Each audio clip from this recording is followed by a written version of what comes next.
Well, our next guest is someone many of you know Pat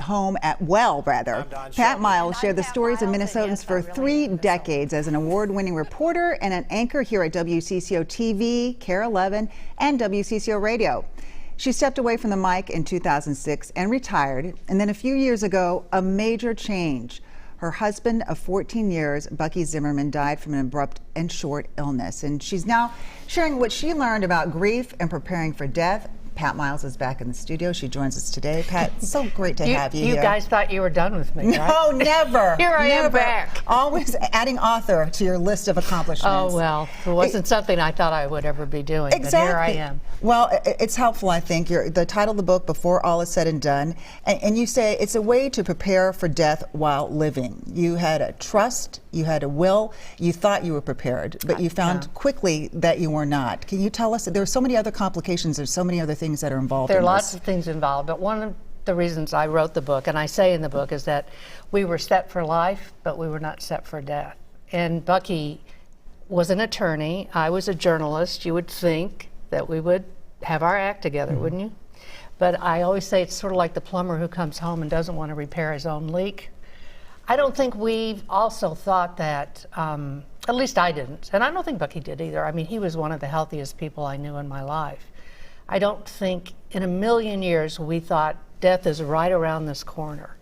I mean, we were on a cruise with my 2 girls, and he didn't feel great, but, you know, I just figured he was tired from work.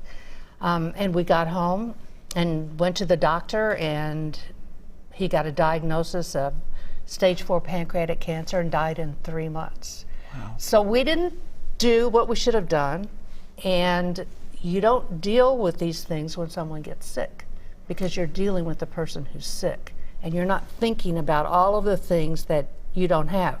Account numbers, passwords, people to call, attorneys' names. You don't think about that stuff. You don't, I mean, one of the interviews in the book is with a young woman whose husband died in March of 2020 of COVID. And you will recall that you couldn't go into the hospital. So she was having her last conversations with a nurse who was holding up a phone to FaceTime. And she said, the last thing I wanted to do was say, what are your account numbers? What's the password to your phone? So she didn't have it. And all of the information of their finances was on his phone. And it cost her a lot of money to go to court and get that. So you can avoid all of these problems if you just plan ahead. And we don't want to talk about dying, we don't want to talk about death, but you need to make plans so that when it does come knocking at your door, and by the way, 100% of us are going to die, when that day does come, you leave behind the people you love, the information they need so that they can grieve you and deal with that and not have to deal with all the other problems. I thought it was interesting you suggested maybe putting all this do it now, put it in a binder. Yes. Which is a really good idea. I am doing that. It's a really good idea, and make sure you update the binder.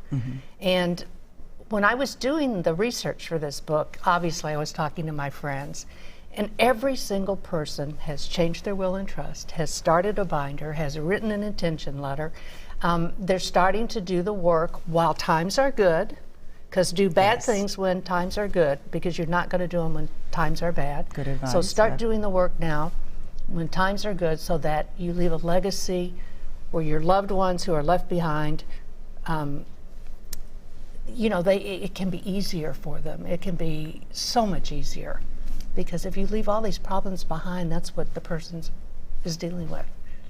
And it's horrible. I will tell you, it's horrible. Yes, you say that in your book, and so many people have gone through this too. But life for you now is better, is good. You know, life for me now is different. And one of the things that I learned about grief is it doesn't go away. It does get different, but it doesn't go away. You say it's not linear. Exactly. And my life is, you know, I say this to friends because it's so true. When I was on TV, I was Pat Miles. And then when I married Bucky, I was Pat Zimmerman. And now I'm not Pat Miles and I'm not Pat Zimmerman. So I'm trying to figure out, I'm trying to reimagine my life now. I'm trying to come up with what that is for me. And it's a process. I will tell you, it's a process. Well, we appreciate you putting your knowledge, your journalistic, digging and information in this book, because I think it's going to help a lot of people. Well, I appreciate you talking to me about it, and I wrote it, Amelia, because I really wanted to help other people not go through some of the problems that you face when things aren't put together. And I think you are going to help a lot of people. I hope so. And you can get Pat's book, Before All Is Said and Done, on Amazon.